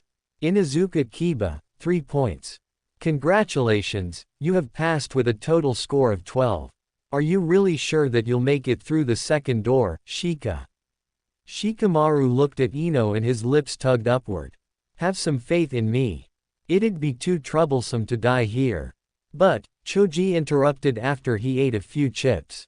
She's kinda right. Taking the obstacle course isn't really something you'd normally do. Well, at least if you have no plan. Who said I have no plan? Shikamaru smirked. You should know me better than that, Choji. Don't worry guys, I'll make it through just fine. Ino returned the smirk with one of her own as soon as they reached the doors. I'll be the first one anyway, so don't make me wait too long, understood? Shikamaru sighed. Hi. In comparison to the other candidates participating in the Chunin exams, Team 8 definitely had it the easiest if one was inclined to exclude the rest of the alliance. Ino didn't have the benefit of a Hyuga's chakra sensitivity, nor had she received any training from a genjutsu mistress, but, nonetheless, she was just as quick as Hinata when it came to dispelling the illusion behind the first door. Never let it be said that the Yamanaka clan was composed of slackers. She certainly had enjoyed a carefree childhood. That, however, didn't mean that her father hadn't been insistent on training with her at least thrice a week as long as his busy schedule allowed it. But, even though she was just as quick as Hinata, in the chamber of the administrating shinobi Choji was already waiting for her. What? How? Choji walked over to her and whispered in her ear, Shino was in the room before me. He simply left the code on the table, next to the instructions, and his bugs pointed at a pretty good hiding place. They looked like a gigantic arrow. That's cheating. Ino whispered, though her voice sounded uncertain. Choji shrugged. We're shinobi, aren't we? In the large gathering chamber, Team 8 had found Team 7 in the meanwhile and was conversing with them while observing the opposition. So, you left Choji a hint? Naruto asked. I did. He should have had no problems with it. But, I suspect that I lost 1 point for hiding the code in such an obvious place. Sasuke nodded. That explains why you got 4 out of 5. What about Ino-san? Asked Hinata. Sakura chortled and waved her hand around. Don't worry about her, Hinata. She's a pig, but she can hold her own against genjutsu. Her clan specializes in the mind arts. That's good to know. Hinata sighed relieved. Naruto observed his classmates with a smile. Being together like this felt good. Though the smile changed quickly into a frown. I can't really wrap my head around Shika's decision to take the second room. He's neither the fastest, nor the most agile of Team 10. What's his plan? Well, I can't tell you what his plan is, can't see in the guy's head, you know. Kiba scratched Akamaru's fur absent-mindedly. But, the reason why I only got 3 points is that he asked me to do something for him in the second room. It took me a while, and I had to run the obstacle course twice. Really? Must have been some task. Not bad to still get 3 points, said Sakura. That information alone was very enlightening for her. She had no doubt that she could actually take Kiba in a fight and win, or at least bring it to a draw. Nevertheless, what his statement revealed about his speed was nothing short of astonishing. What exactly did he ask you to do? Sasuke asked. Well, impressive. Shikamaru stepped into the large hall and whistled in appreciation as he watched the genjutsu unfold. That was truly some high-class illusion. Soon, he stood in the same replication of Konoha's forest that Sakura and Kiba had already traversed, twice in the latter case. He jogged toward the start of the course, parried a few incoming shuriken and then, at the specific point where he had told Kiba to drop his load, found exactly what he wanted to find. Shikamaru allowed himself to grin. He'd make sure to thank Inuzuka later on. Well then, let's go. Ninpo, Kujime no Jutsu. Like twisted marionettes, 2 of the corpses, which were indeed real human corpses, rose from the ground and righted themselves until they had the same slouching position as their controller. Kiba really came through for him, and, what made the whole thing even easier, it took less chakra to control something that didn't struggle, like corpses, for example. With the dead as his shield, and Shikamaru couldn't help but feel like a necromancer of some sort, it was easy if somewhat time-consuming to traverse the obstacle course. Shuriken and kunai were caught by their flesh. Kaiden techniques charred their already dead bodies, but never managed to reach the shadow puppeteer himself. And, at the end of the course, he placed the mangled bodies in a way that would deter the following participants even more than before. For a short moment, he wondered why he felt no disgust, nor any sort of remorse for using the dead like this. Indeed, he had treated this rather like an experiment of his clan techniques, and not as the important task it was. In any case, his team, the whole group, was through. That was all that counted in the end. He'd think about the implications of this day's actions later. When he arrived in the next chamber, he was treated to the sight of a happily smiling Ino, and a relieved Choji. Now, said Shikamaru. I told you I'd make it through. It just took me some time. I'm impressed, commented Ino. Not one scratch. Before the reunion could continue though, the Chunin announced the scores. Team 10, led by Jonin Sarutobi Asuma. Yamanaka Ino, 5 points. Akamichi Choji, 5 points. Nara Shikamaru, 4 points. Congratulations, you have passed with a total score of 14. Please, go to the next chamber where you'll receive new instructions. It was certainly clever, said Naruto. Ino shuddered and Hinata blanched in response. Sakura glanced at her 2 fellow females. Clever isn't the word I'd use, Naruto. Why not? It got the job done, and he didn't injure himself once. Shino and Sasuke nodded, although the former laid a hand on Naruto's shoulder, a sign of trust not often seen by an Aburame. Apparently, Team 8 was more forgiving than their sensei. Regardless if clever or not, I suggest we change the topic, Naruto-san. You're right, Naruto answered. Still, behind his back he gave the silent Shikamaru a hidden thumbs up. Instead of discussing these issues, their time was better spent watching the others anyway. The amount of genin in the first gathering hall, the one with the doors, had been frighteningly high. Now, although somewhat lessened, in particular through Sasuke's little trick with the keypad, there was still an uncountable amount present. 2 minutes later, the sound of a large gong rang through the hall and everyone directed their attention toward the podium, where Kyojin-sama appeared. To all of you, he began. My most sincere congratulations. You all succeeded in the first task and have proven your ability to gather information, to detect and dispel genjutsu, and to let nothing hinder you at completing your mission. All these are competences we look for in future chunin. Well done. He hammered the padded stick once more again the gong, out of pure pleasure apparently, then he continued, although I, the magnificent Kyojin-sama, am not the one to accompany you to your further tasks, I do have the honorable mission of giving you the specific location where you will meet the next examiner tomorrow morning. The place is called Training Ground 44, or, the Forest of Death. Shinobi of Konoha will already know where it is, but for all the foreigners there are maps distributed at a stall outside this building. Be there at 8 am, sharp. Troublesome. The members of Team 7 grinned at each other and Naruto patted Shikamaru's shoulder. Don't worry. This is actually better for us than anything else they could have come up with. You know the place then? Asked Ino. Know it. Sakura laughed. We practically lived there for months. This is a security nightmare, Hiruzen. The Hokage, decked out in his complete combat gear, pushed himself up and down for the umpteenth time, sweat trailing down his face in rivers. Don't you think I know that, Hotaru? Well, what are you going to do? We never anticipated that many teams would appear in Konoha. 104 teams, Hiruzen, 104. Hotaru walked agitatedly through the chamber. Over 300 participants, and more than half have made it through the first task. You're telling me nothing new. The situation isn't a good one, but for now all we can do is prepare to the best of our abilities.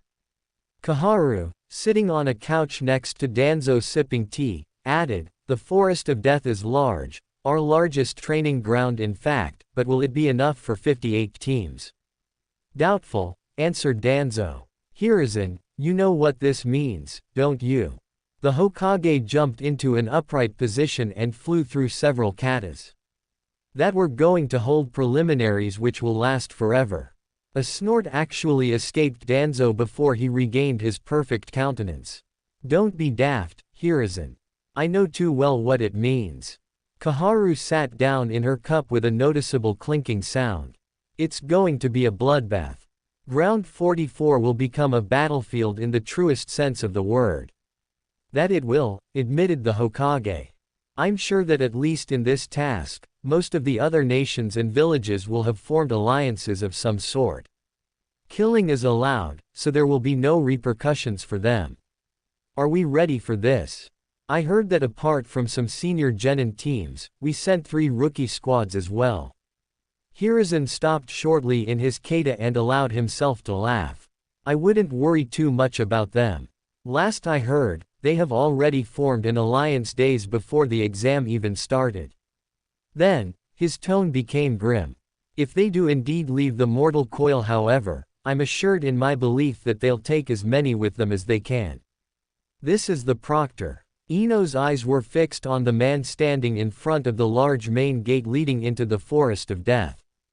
The dark green vest identified him almost immediately as a Jonin, and it had been impossible not to notice him as soon as the group arrived on the grassy plains opposite the large fence. A sword was fastened on his back, implying that he was versed in the art of kenjutsu, yet his sickly countenance, as well as his perpetual coughing, fiercely contradicted the imagery of danger a weapon of such sort usually evoked. Hinata glanced at Ino, then directed her gaze back to the Genin. I hope he is all right, the cough sounds dreadful. She's right, said Kiba, furrowing his brows. It sounds like he's puking his guts out. It's either real, or he's faking it. Shikamaru yawned. In any case, he can hear you. Loud chatter drowned out anything the others wanted to say, as the rest of the participants arrived. Once they saw the area of the second task though, it stopped and they were quick to take in their surroundings. Only a few teams had come as early as the group of 9, and those were mostly their seniors from Konoha. The broad mass however, had preferred to arrive exactly on time, just as the antiquated, yet highly valued Shinobi code dictated. The Alliance, a cheesy name by right, if oddly fitting, stood in a slightly altered formation on the morning of this day, having rotated the combatants on each side. In the mass of foreign competitors a similar concept had taken hold, apparently, as they too banded together in larger groups. The most notable being the ones made up of several teams belonging to the same nation. Kumo, Suna, and surprisingly Kiri were among the largest.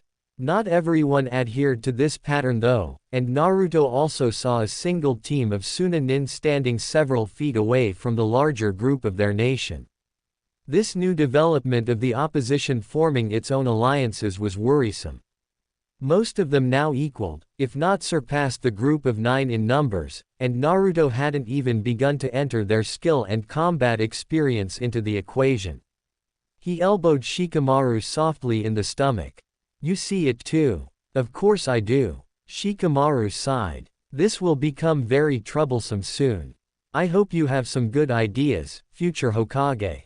Maybe, but let's hear what the proctor has to say first, answered Naruto. They didn't have to wait long, as the Genin soon straightened up and uttered a piercing whistle. In the blink of an eye, several dozen Chunin stood ramrod straight behind him, their appearance pristine and their faces set in stern expressions. The proctor now looked like the leader of a small army, a sickly leader, but a leader nonetheless. Could I have your attention, please? My name is Gekko Hayate, Genin of Konohagakure. Listen carefully to my instructions. I won't repeat them a second time. Naruto and Sasuke glanced at each other. Then, the Uchiha nodded and activated his bloodline. This would make it easier to recall the information later on. Sasuke, who focused on Genin's face, was surprised by what he saw. The lesson about observation Kakashi had taught him in the streets of Tanya was still vivid in his mind.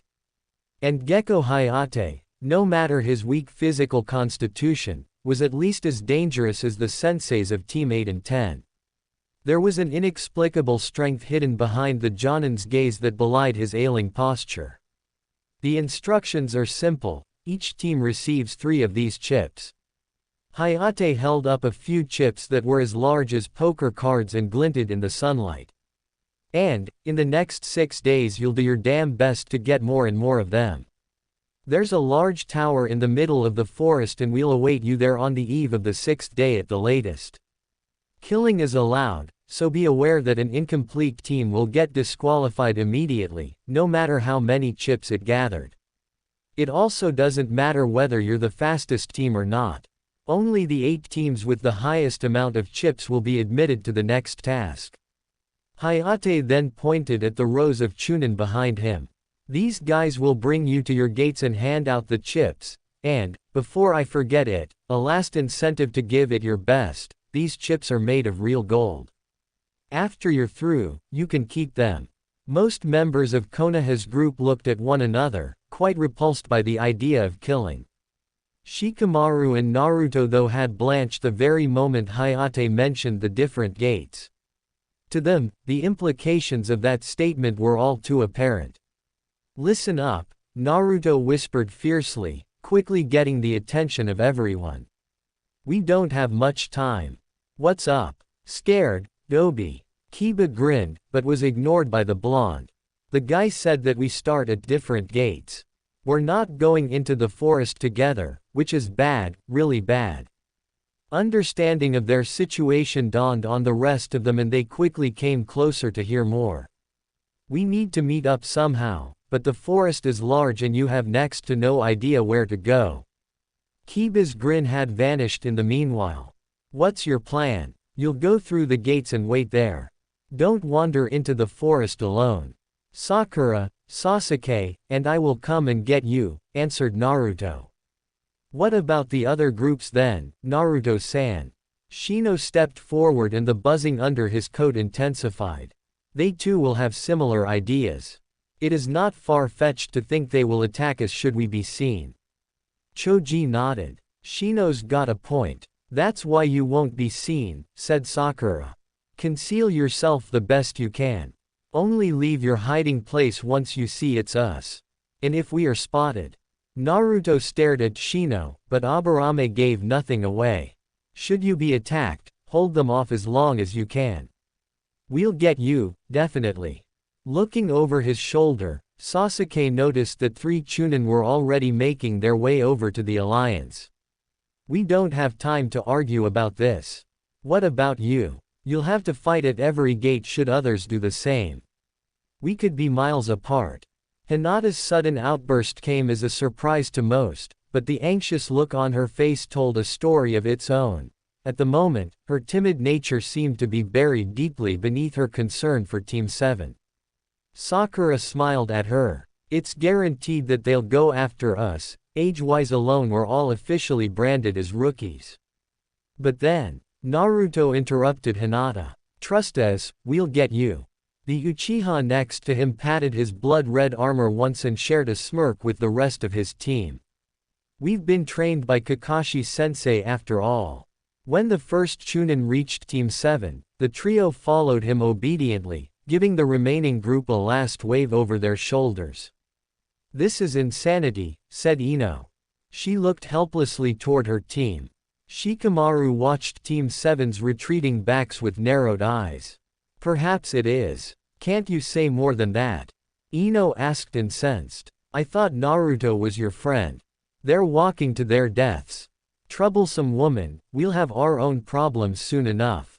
Besides, if anyone can pull it off, it's them, or have you forgotten Nami no Kuni already? Shikamaru noticed another Chunin approaching and looked over to Shino. I suggest you go with Naruto's plan, Shino.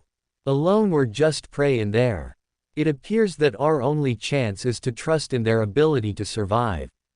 While Team 10 was led away, Hinata smiled at her teammate. Have faith in them, Shino-kun. He'll do it. Then, the last Chunin arrived at their position. Team 8, please follow me. You know, I only smiled to calm them down, said Sakura. This plan will probably kill us. Naruto looked straight ahead and smiled. Maybe. We promised them though. The promise is going to be hard to keep, said Sasuke. Not that I think we'll die, just that it's going to be difficult. Sakura put a strand of pink hair behind her ear. Difficult is a nice euphemism. Well, I guess we do have an advantage when it comes to this place. Exactly. I'm more worried about the others. If they meet good censors, they'll have to fight. I hope they can hold out until we reach them.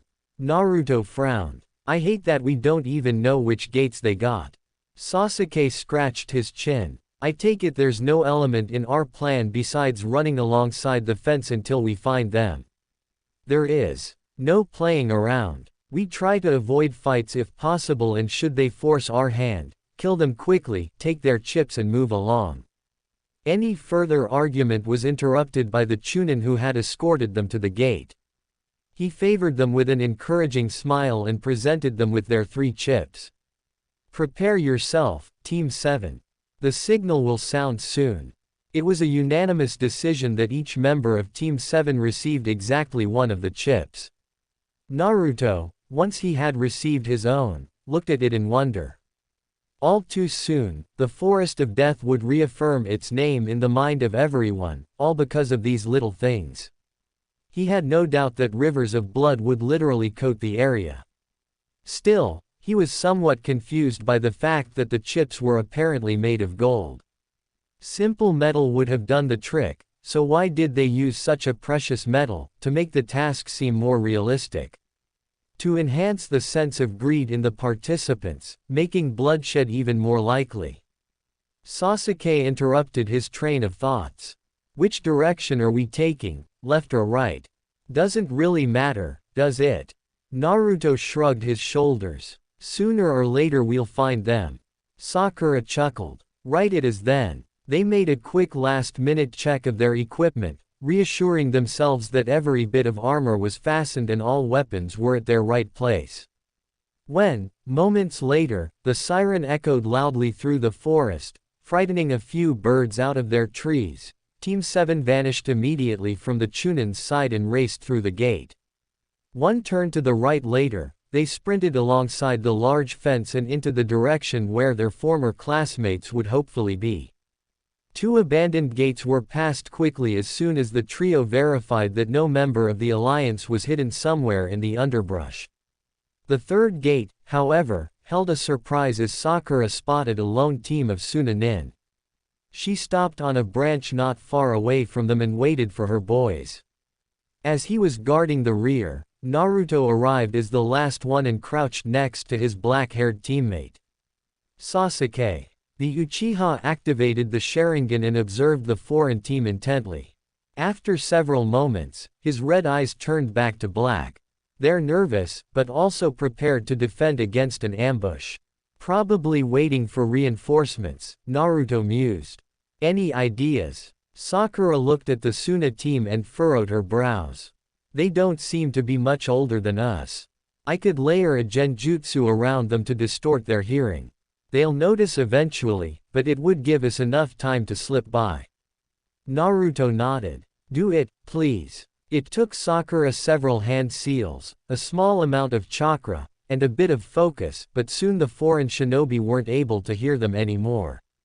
Theoretically, Team 7 could have stood right next to them and from an auditory perspective, the Sunanin wouldn't have noticed at all. The illusion projected realistic sounds that fit the environment into the victim's ears.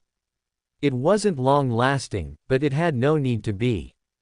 Sakura gave her teammates the sign that she was done and without taking any detours, the trio sneaked past the Sunanin. The same method was applied to the next gate, but failed horribly. The team from Kiri they encountered had at least one shinobi who was a genjutsu user himself. He came to the conclusion that his team was under attack before Team 7 had the chance to avoid them. After alerting his teammates, the first volley of shurikens soon forced Team 7 to split up and deal with their single opponents.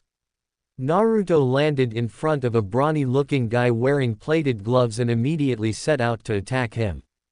He threw a straight punch with his left, but missed his target as the Kiri nin moved away. A retaliatory jab flew toward his face, and his right arm rose to block it. The enemy's fist crashed against it with quite some force and Naruto was driven back several inches. His right arm however was still raised, and with barely any movement, he pulled a kunai out from under his shoulder plate, a deft flick of his wrist later and the weapon sailed toward his opponent. The older boy had good reflexes though and showcased them, throwing his head to the right. There was only a small distance between him and Naruto, but despite this, the kunai only managed to cut a very thin line into Kiri nin's cheek before it buried itself in the ground behind him.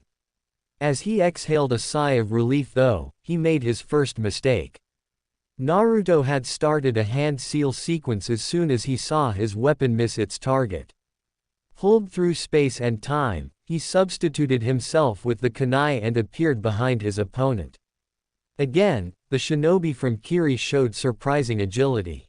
The moment he had processed the kunai falling down in front of him, he was already turning around and assumed a defensive position to protect himself against the worst of Naruto's furious assault. Nevertheless, it gave the Uzumaki the short-lived edge he needed, and punch after punch rocked the guard of his opponent, slowly driving the older boy toward the position where he had noticed Sasuke finishing off his own enemy seconds earlier. He threw his last punch, then abruptly backed off and jumped towards Sakura, who was still locked in a genjutsu contest with the guy that had spotted them. Naruto's former opponent only had a split second to be surprised about his behavior, before Sasuke's sword stabbed cleanly through his throat. With 2 of the 3 hostile shinobi dead, it didn't take Team 7 much longer to subdue the third one. "I heard you laughing, Sakura. Something funny?" Naruto asked. Sakura was still chuckling lightly as she answered, "He tried to frighten me with a genjutsu involving tigers." Sasuke snorted. "You showed him a tiger from this place then?" "Yep, worked like a charm. He wasn't bad, honestly, just made the wrong choice." Naruto shuddered briefly as he gathered the 3 new chips they won through the battle. "It would have worked on me, damn tigers. Let's go. We still have something to do." Sasuke jumped into the trees, once more being the vanguard. More gates were passed in a similar manner when the option to use stealth became unavailable. The discrepancy in strength was easily visible in most cases, but didn't do much to reassure the trio. It was noon already, and while they now held 12 chips, they still hadn't found the rest of the alliance. Team 7 wasn't exhausted just yet by all the fighting, even though their clothes had become quite bloody over the last hours, but they weren't invigorated either. No one of the trio had any illusions. Soon exhaustion would set in, and the search for Team 8 and 10 would become that much harder for it. Hinata. Kiba delivered a powerful blow to his opponent's side as soon as he noticed that his teammate was in mortal peril. The shinobi from Kusa buckled under the force of the attack, but didn't sink to the ground. In true Inuzuka fashion, Kiba bared his teeth. He feinted to the left and his enemy, reeling from the blow but still standing, fell for it. The Kusa-nin moved to block Kiba's attack, but when nothing happened, his eyes opened wide and he searched frantically for his opponent. He had lost sight of the Inuzuka. Gatsuga. The famed technique of his clan alerted his former opponent as well as everyone else on the clearing to his new position. Standing next to Hinata, the kunoichi from the enemy team was about to slit her throat, when she perceived the incoming danger. She barely managed to roll away and Kiba stopped his spin, crouching low in front of the Hyuga heiress. Shino got distracted by the sudden noise and was flung toward a tree, but substituted himself in the last moment before impact, landing in a straight posture next to his teammates. There was a short lull in the battle and Kiba nodded toward his former opponent who had received the debilitating blow. The fight between Team 8 and the team from Kusa had been going on for a while now, several minutes at least, and exhaustion was clearly visible on each of their faces. Luckily, they weren't the only ones plagued by sweat and laboring breath. Nevertheless, the circumstances leading to the fight were rather unfortunate. The kunoichi of the enemy team was a censor, and it had taken her barely a second to notice that someone was hiding near the gate. Correctly believing Team 8 to be rookies, the Kusa-nin attacked and the battle ensued. They were hunters, according to their own admissions, and cared nothing for the second task, but only for the value of the golden chips. Their tactic was simple, yet effective: prey on the weaklings that were waiting to meet up with their alliances. Kiba arrived in front of the stunned Kusa-nin he had fought before, and directed a series of blows at spots that were difficult to guard against. Shino took but a single instance to appear next to him and encased the surprised shinobi in a cocoon of his bugs. Never in his wildest dreams had the Inuzuka imagined such a complex dynamic would develop during the beginning stage of the second task. It was sheer insanity. "Shino-kun!" Hinata suddenly cried out. The warning came just in the nick of time and Shino ducked under the deadly slash of a large sickle. He had no time to further engage this new opponent though, as once more his female teammate came under attack from the kunoichi that had early on established herself as being superior in combat. Also, while Hinata's strikes seemed to be fast and precise, Shino knew that her somewhat timid nature still leached her true potential. As a result, her strikes were sluggish and easy to avoid. Once more however, the woman wasn't able to finish the young heiress as a volley of shuriken separated them and drove her directly into Shino's waiting Kikaichu. The Kusa-nin jumped toward the bugs, but there was no fear visible on her face. She quickly sped through hand seals and formed a circle in front of her mouth. Kaiten, Gokaku no Jutsu. The resulting wave of heat stopped Shino in his tracks, and he could only watch on in despair as a third of his colony died in the glowing jaws of a gigantic fireball. Behind his sunglasses, green eyes narrowed into slits. The woman grinned cruelly as she appeared in front of him. This time her victim wouldn't escape. Shino was prepared to defend himself until his last breath, when, suddenly, blood trickled out of the Kusa-nin's mouth, soon becoming a river of red that stained her face. Her eyes widened comically, then she fell to the ground, dead. When the body didn't block his sight anymore, he was astonished by what he saw. Hinata, shy and timid Hinata had killed the woman with a precise strike to the heart. Hinata-san, are you? Why yes. We have to help Kiba-kun. Remembering the third member of Team 8, Shino looked for Inuzuka. Something told him that the large opponent with the sickle wasn't an easy one either. He glanced at Hinata and noticed the sweat and dirt matting her face. Please, remain calm and rest, Hinata-san. I will assist Kiba-san.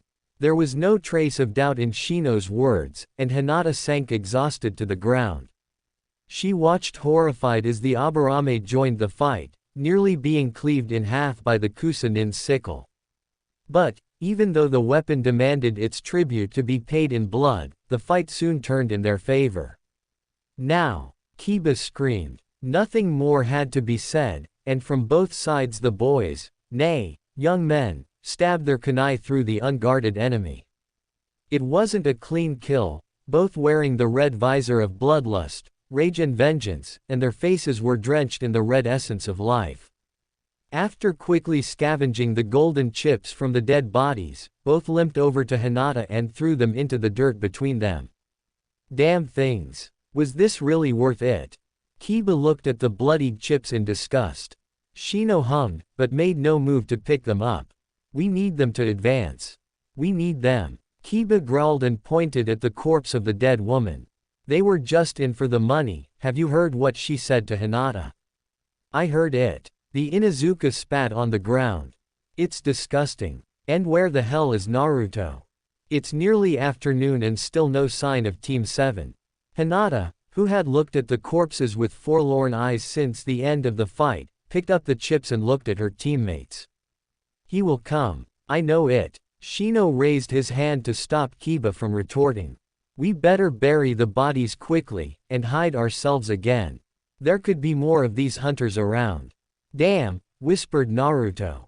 He stood next to his teammates on a large branch, and observed a group of 6 shinobi hailing from Suna camping in the clearing below them. The last 2 gates Team 7 checked had been deserted, this one wasn't. Sakura, can you lay a genjutsu around them? Sasuke asked. Unlikely. The odds of them having a capable genjutsu specialist are high. They're also older than the last group and could detect it before we made it through. Sasuke sighed. A detour then. Out of question, said Naruto. It's nearly evening and we've yet to find Team 8 and 10. You know the nights in this forest, bastard. I'm not going to break my word like that. So we fight. Naruto nodded. Yes, we fight. The odds aren't in our favor, you know. They're not just mercenaries but trained shinobi like us, remarked Sakura. I know. Luckily they don't have a sensor, or they would have found us already. Sasuke, what can you see? Once more the Sharingan activated in Sasuke's eyes. They seem relaxed. Or, at least not as nervous as the last groups we encountered. Probably because they already found each other and now are just waiting for the rest of Suna's teams. We have to be quick. Can you match any of them to the descriptions we've got from Team 8?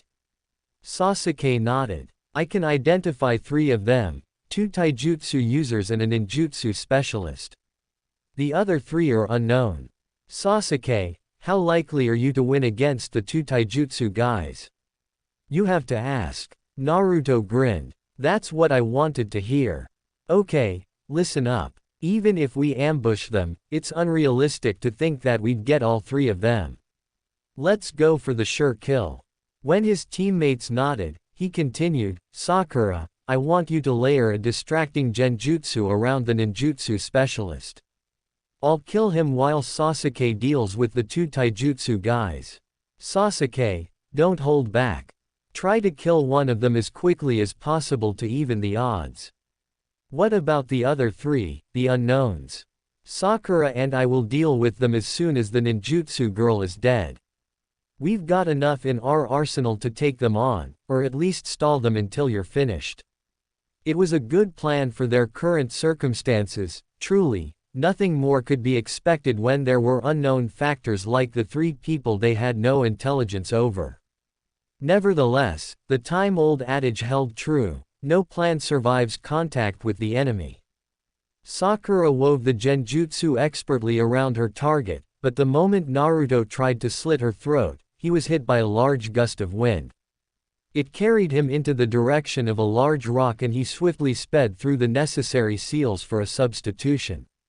It saved him, he barely avoided becoming a bloody smear, but it brought him into the striking range of three hostile shinobi. One was a slender man with a tan complexion that nearly cleaved him in half with his blade. He avoided such a miserable fate by the timely intervention of Sakura, who had distorted the man's senses enough for him to miss. Naruto looked up, ready to dive away at any moment, when he spied the nature of the other two unknown factors, a woman and a man, racing through hand seals and focusing directly on him. Two further ninjutsu specialists, when they hadn't even managed to kill the first one. Something clicked in his mind and another gust of wind blew him away. He saw the other two finishing their seals and once more substituted himself. Fiery tendrils fed on the wind around him, a combination technique. Again, the Kawarimi saved his life and he reappeared not far from them. His eyes widened. Only one had fed the flames, the other had already anticipated where he'd end up after the substitution. The wall of flames neared with incredible speed and he jumped back, racing through seals of his own. He wouldn't be beaten in a ninjutsu battle. No way. Sweeten. Tepidama. Naruto spat out the large water bullet and focused all his chakra on making it big enough to protect himself from the fire. The techniques met, and his quickly improvised jutsu was barely enough to hold off the prepared fire of his opponent. Mist covered the field, good. Now he could pick them off one by one. A futon technique destroyed his plan the second it was formed, and once more he dodged various flames spurred on by the winds behind them. He barely had the time to look around as all his focus was required to survive the onslaught of three ninjutsu specialists. Where was Sakura? Had Sasuke managed his two opponents? Sweeten. Tepidama. Sweeten. Mizu Bunshin no Jutsu. He spat another bullet in the general direction of his enemies and quickly combined it with another technique through a change of hand seals. The water bullet crashed onto the ground and two Mizu Bunshin emerged. Hopefully they would buy him some time. Kaden. Enden. That wasn't Sasuke's voice. Naruto quickly prepared a counter technique and once again fire met water. This time though, his jutsu overpowered his opponents, a victory, albeit a small one. Nevertheless, he'd take what he could get in this situation. The stream of water hadn't inflicted a lot of damage, but it was enough to disorient his enemy for a moment. He raced toward her and attempted to slit her throat, when suddenly Sasuke crashed into him and both tumbled over the ground.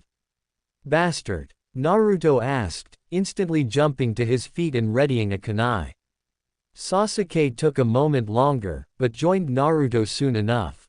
Nothing. The two are tough, but nothing to worry about. Sure. Yes. Kaden. Enden. Futon. Hashitai no Shuku. They shared a short glance and immediately dived into opposite directions, avoiding the flames. Naruto rolled around on the ground, dodging a sudden volley of shuriken, fervently looking for Sasuke. He found him at the other end of the clearing, guarding and deflecting the punches and kicks of two Sunanin. "Bastard," he shouted. "Switch out." Naruto was no expert in taijutsu like Sasuke, but he had a very unorthodox fighting style that could come in handy against these opponents. He also counted on the Sharingan's inert ability to make the user predict most movements and copy techniques. It was a gamble, he had no clue if the switch would bring success or not, but there wasn't much else to be done anyway. In a move they had trained to exhaustion under Kakashi's regime, Naruto sprinted over to Sasuke, gripped him by the shoulders and lifted himself over the Uchiha with enough strength and agility that his plated sandals crashed into the guards of Sasuke's two enemies. As a result they were pushed back a few feet, which gave Naruto the time to stabilize himself and Sasuke the possibility to concentrate on his new foes. Naruto dodged an incoming kick by leaning backward until he formed a bridge. Two simultaneous punches were avoided as the bridge formed into a handstand. Another kick was aimed at his head, and the two-handed stand became one-handed as he managed to grab the leg. With tremendous effort, he pushed himself up with his remaining hand on the ground and performed a kick with both his feet. One Sunanin managed to guard in time, the other, however, flew away at high velocity. Naruto was so unbalanced by this acrobatic feat though that he also received a hit in return and was smashed into the ground. It hurt, but he was no stranger to being hurt, and if there was any time to talk, he'd probably tell the Sunanin that Kakashi-sensei hit them like that when he was making jokes. In any case, both his hands were finally back on the ground and he instantly pumped chakra into the earth. The enemy shinobi, ready to stab him, only saw his mouth move but couldn't hear the inaudible whisper. "Sweeten, Mizwame Nabara." The stick puddle immobilized the enemy long enough for Naruto to roll himself out of the kunai's range. From the corner of his eye he saw that the other taijutsu user was already on his way back into the battle. This couldn't go on forever. He needed an idea. He glanced at the restrained shinobi, who was already in the process of freeing himself, although it would take him several seconds still, and then at his pouch. That was it. That's his idea. Naruto reached into his pouch, rolled forward to dodge the desperate kick of his opponent and then jumped directly over the boy, letting two slips of paper fall onto him while he landed on a low-hanging branch. Fuin. Kai. The explosion rocked the clearing and for a second everyone looked over to the large smoking crater at the far end of it.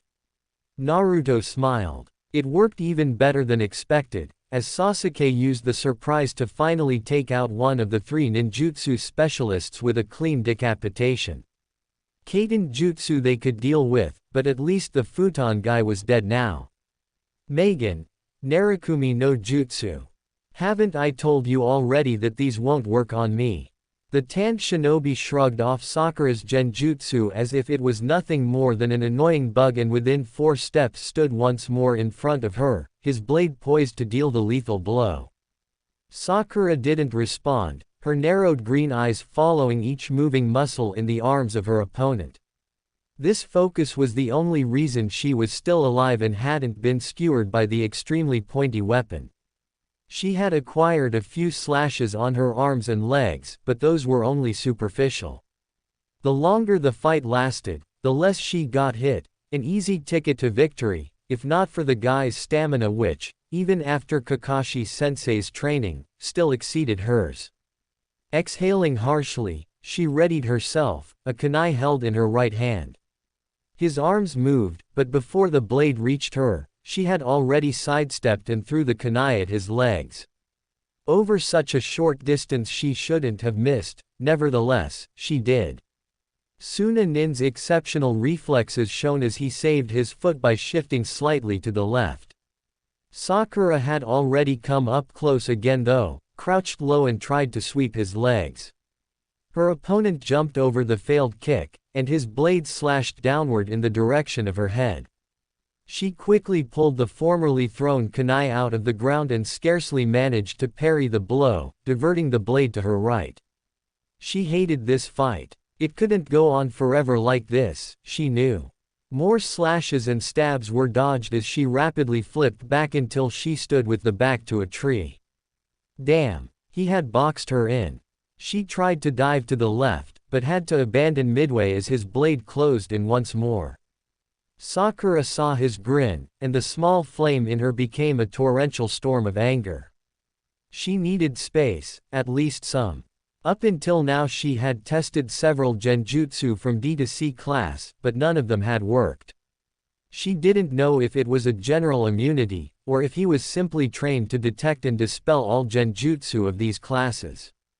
Well, there was one way to test it. She had one B-ranked illusion in her repertoire, but to use it she'd need a bit of breathing room. Another slash was avoided to the consternation of her enemy, and Sakura used that time to pull out the hidden knives from under her dress. One after another she threw them, forcing the Sunanin to shift back step after step until her hands were empty. The shinobi advanced toward her. No knives left now, little lady.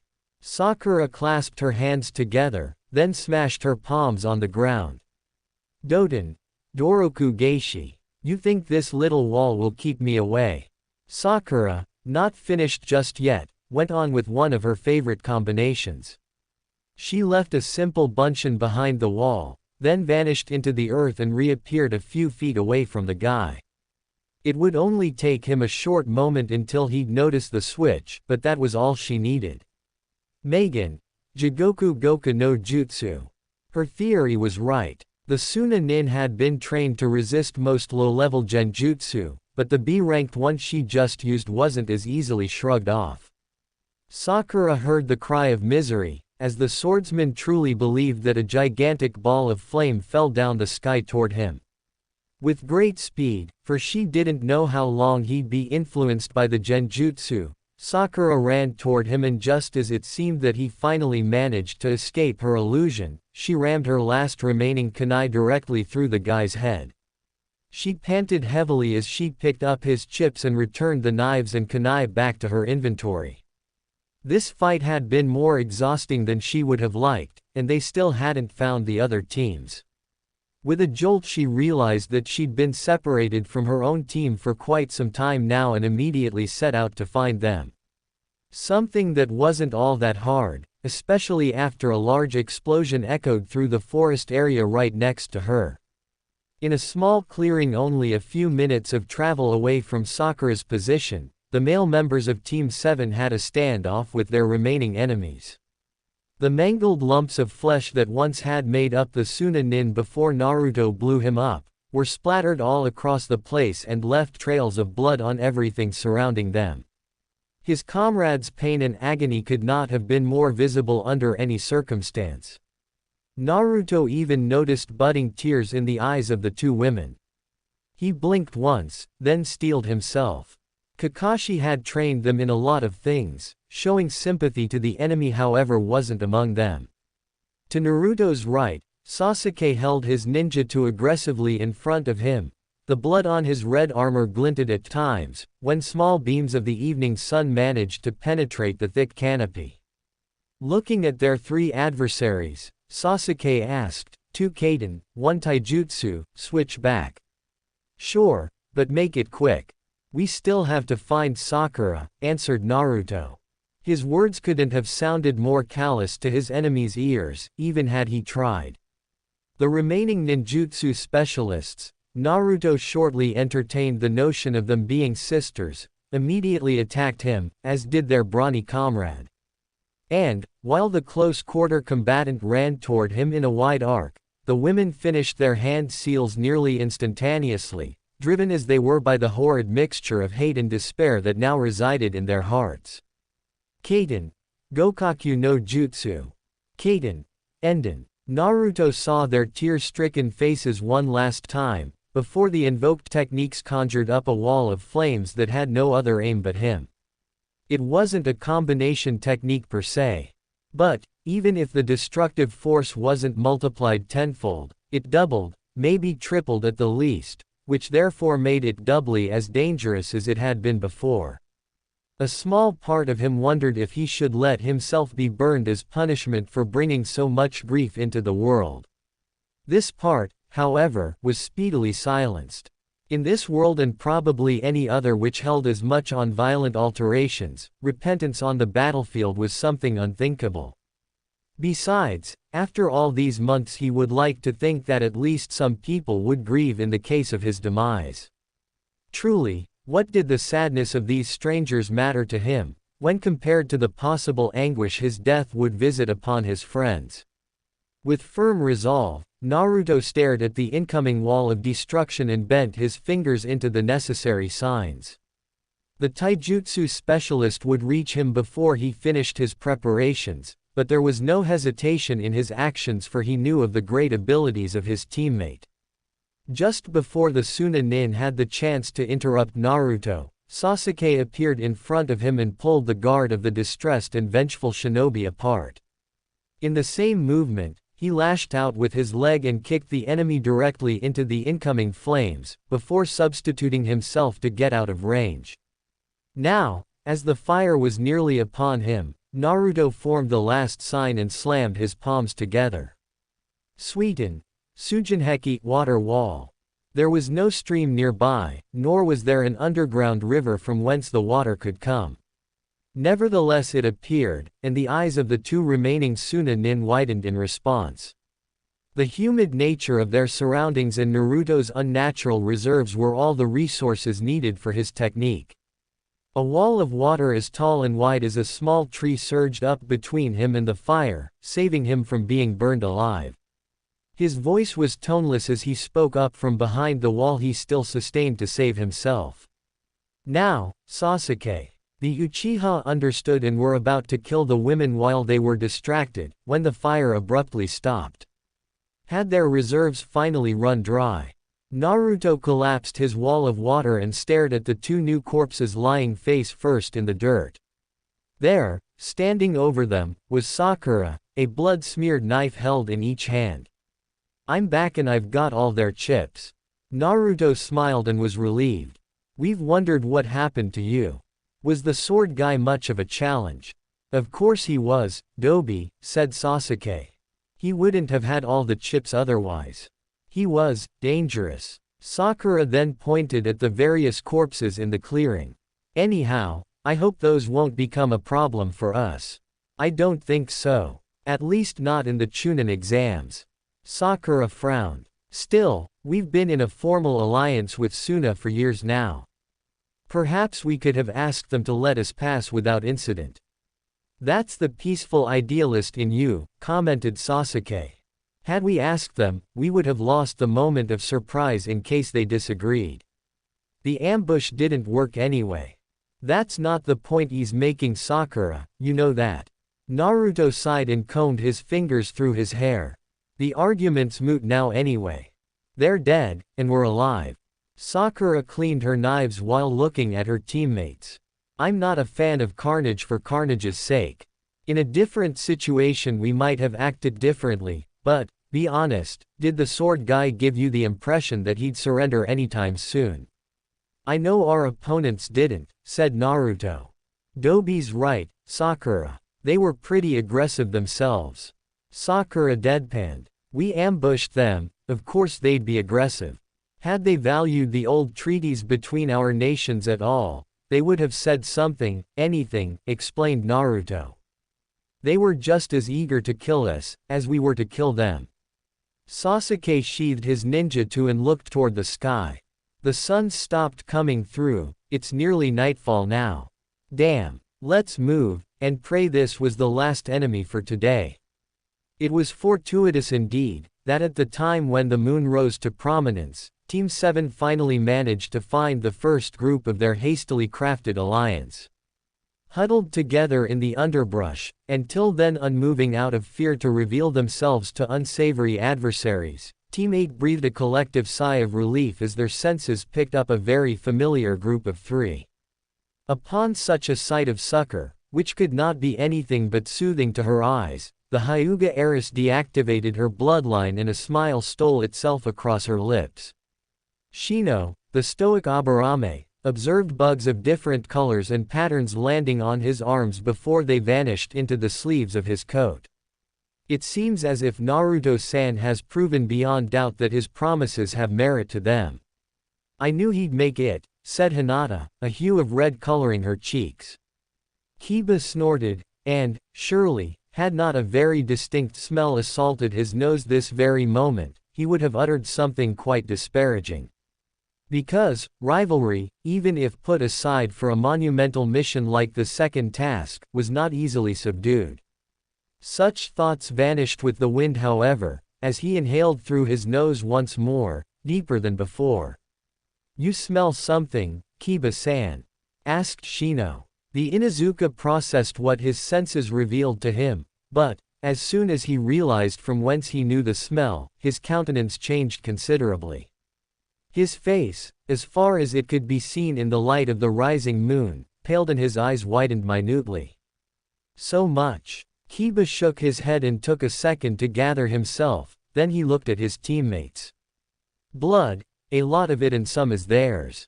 Shino sought to clarify, "They're wounded." In the meantime, the heiress crouching next to them had stiffened, and, as soon as Kiba had answered Shino's inquiry, she sprinted out of their hiding place, revealing herself boldly on the branch of a high tree Team 7 would inevitably pass soon. It happened only a few seconds thereafter that Naruto landed next to her, Sasuke and Sakura right beside him. Her first words were timid in nature, all the boldness from before long gone, now that the object of her affection stood in front of her. "Naruto-san." "Hinata." Naruto smiled and was relieved. "Thank Kami, you're all right. I'm sorry for the delay." "You better. It is of no consequence, Naruto-san," said Shino. He then looked at the other members of Team 7. "This first day has shown me quite clearly the need for our alliance, and I am glad to finally have all of you back as my shield brothers and sisters in arms." The emotion that rose in Sasuke's chest was one he had felt many times before. At this moment, though it differed slightly from the norm, he felt a hitherto unknown sense of pride. Was it the trust of the Aburame? For the first time in years he felt proud about something unrelated to his clan or mastery over techniques. Naruto, too, was quite taken by the words of his taciturn classmate. "I thank you." Sakura, while not unaffected by the small speech, had been reading between the lines and narrowed her eyes. "You ran into trouble then, I took it." Kiba, who had been interrupted by Shino before, took the chance and integrated himself into the conversation. "You can say that again. There was a team of Kusa-nin, nasty bastards. They called themselves hunters." "As in?" "Exactly. They didn't care about the exam, only about the gold and the chips." After hearing of Team 8's encounter with such loathsome opponents, Naruto's gaze immediately fixed on Hinata. His mission from the Hokage was to protect her. Perhaps, that was only meant against her cousin, but his personal code of honor forbade such superficial specification. The Hyuga heiress had to be protected against everything that lurked in this forest, and there was plenty of danger abound. "Are you wounded, then?" Naruto asked, addressing the team as a whole. Kiba shook his head in the negative. "Only a few scrapes and bruises. Can't say the same about you though. I smelled your blood from quite a distance away." "Most of it isn't ours," replied Sasuke. I have a salve which could alleviate some of the pain if you want." Hinata began searching for the jar in the pockets of her beige jacket, but was stopped as Naruto put his right hand on her shoulder. She looked up, startled by the sudden contact, and the red hue on her cheeks intensified. "Don't worry about us, Hinata. We're fine, and the few scrapes we have can be addressed once we find the others." "Team 10 has eluded you so far, then?"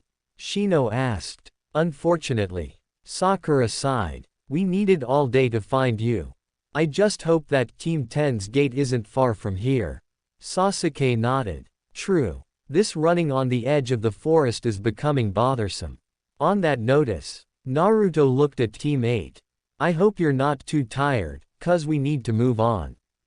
Throughout daytime, Team 10's combination attacks will have been enough to detract any aggressors. Shikamaru's abilities are dependent on light though, and it's night already. Their combat efficiency is effectively halved at the moment. Shino righted his glasses, glanced at his teammates once, then nodded. We're right behind you, Naruto-san. Haven't I told you already? Just call me Naruto. So friends, this was episode 1 of this action-packed and inspiring story. If you enjoyed it and want the next episode soon, make sure to like, share, and subscribe to the channel. Also comment down your thoughts. Do you think Team 7 can survive Kakashi's brutal training and become legends before war arrives? I'll see you in the next episode.